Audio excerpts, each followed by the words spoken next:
Pour moi, ça reste une fête religieuse parce que c'est lié au 8 décembre, qui est la fête de l'Immaculée Conception. Donc de Marie. Voilà. Chaque année, vous la célébrez comment cette fête? Comment vous la... En allant à l'église simplement, ou en allant à Fourvière, ou en allant me recueillir devant la quai de Saône, parce que je suis trop vieux pour remonter. Mais sinon, chaque année, bien souvent, on est monté à Fourvière avec de la cathédrale Saint-Jean, quoi, on montait. Ah, vous faites la montée au fourneau, c'est ça? Mais je la fais plus. C'est important pour vous, ces symboles, là par exemple, de poser des luminions un peu partout sur les... Non, maintenant, non. C'est pas comme autrefois. Comment ça, c'est pas... Autrefois, c'était uniquement des petits lampions qu'on mettait aux fenêtres. Il n'y avait pas les guirlandes dans les rues, il n'y avait pas toutes ces lumières.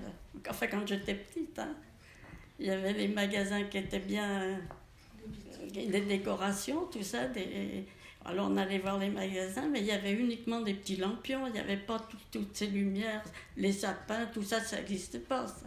Vous trouvez que c'est trop? Ça n'a rien à voir.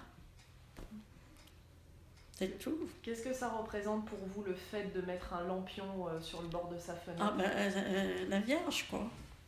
Elle est importante pour vous? Ah, moi, oui. Et pour quelle raison, si je puis me permettre? Pour la raison, je l'ai pris tout le temps. J'étais malade, j'étais guérie. Avec ma mère, quand j'étais guérie, on est monté à Fourvière pour la remercier. Depuis, j'y tiens. Tous les ans, vous y tenez à... Oui, à la Vierge. Quel souvenir vous en avez comme enfant? Enfant, que je sortais avec mes parents, et puis on sortait dans les rues, et on voyait toutes ces lumières aux fenêtres. Et puis les magasins qui étaient tous... Les pâtissiers faisaient des châteaux en sucre ou des trucs comme ça. Il y avait de l'animation dans les magasins. Donc vous regrettez quand même les anciennes célébrations? Ah oui. Ouais. Maintenant, ça se fait de moins en moins, les petits lampions sur les fenêtres. On n'en voit bientôt plus.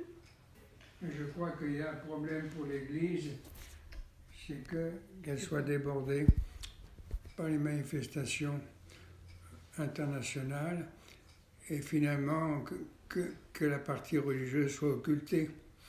Alors je crois que dans les paroisses, ils essayent de tenir le coup, de mettre des messes et quelque chose, d'essayer de rassembler les gens quand même dans les églises pour que ce ne soit pas que dans la rue pour manifester. Donc il y a une espèce de déséquilibre qui s'est instauré au profit de festivités laïques et au détriment de la dimension religieuse qu'elle avait au départ. On a fait une émission de radio justement sur l'aspect commercial de la fête des Lumières. Prend-il le pas sur l'aspect religieux et de la fête de l'Immaculée Conception? C'est ça. Et est-ce que vous ne pensez pas que justement ça peut attirer du monde, ça peut attirer des croyants, parce que les gens qui viennent pour la fête commerciale peuvent aussi être croyants. Les gens qui viennent, ils viennent pour la fête des Lumières, ils ne viennent pas pour les illuminations. Mais est-ce que ça peut pas être pour eux une deuxième découverte justement?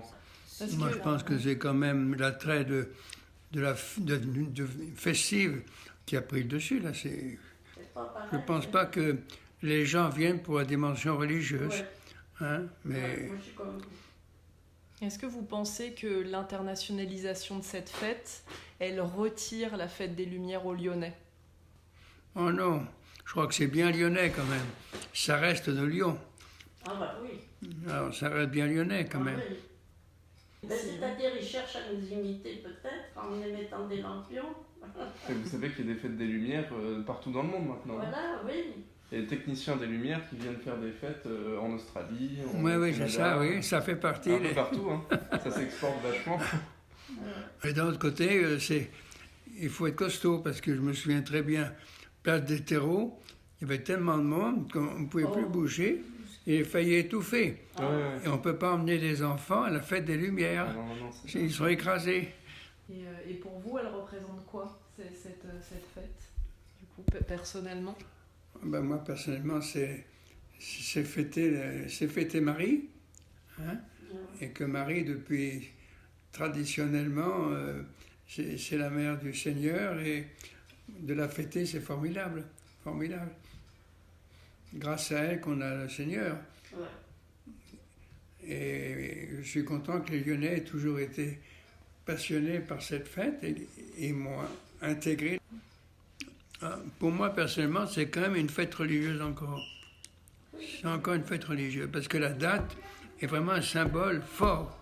Oui, Fort. pour nous, Pour nous. mais il y a des gens, pour eux, c'est la fête des Lumières, c'est une fête. Ça n'a rien à voir avec la religion. Oui, c'est vrai. Il n'empêche qu'il y a marqué « Vive Marie », que tout le monde peut voir. On ne peut pas la cacher. Par curiosité, nous, on n'a pas connu la fête des Lumières avant qu'elle soit aussi commerciale. On est trop jeunes, on l'a pas vue. Mais comment on la préparait avant cette fête des Lumières? Est-ce que vous vous souvenez, je sais pas, de moments peut-être où vous la prépariez en famille On la préparait parce qu'il y avait ces petits machins, vous voyez. Donc c'était une tradition. C'était une tradition de sortir ça, d'acheter des bougies, de les allumer, de les mettre à le rebord des fenêtres. C'était amusant. On ouvrait la fenêtre, vite, il faisait froid ou pas. Et puis on se brûlait les doigts de mettre une bougie allumée. Et moi j'ai très bons souvenirs d'enfants et de mes enfants aussi. À toutes les fenêtres, toutes les fenêtres. Moi j'avais un appartement qui avait 8 ou 10 fenêtres. Eh bien 8 ou 10 fenêtres, multiplié par 4 ou 5, oui, comment ça faisait? Ça fait 50 bougies à allumer. C'est formidable.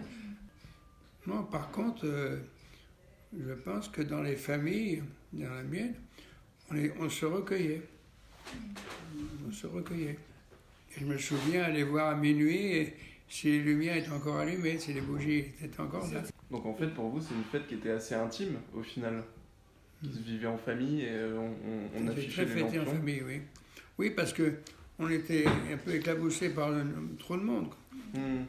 Mais par contre, si vous voulez, j'ai quand même le souvenir d'avoir été sur les quais de Saône, en famille, et de regarder ces illuminations magnifiques.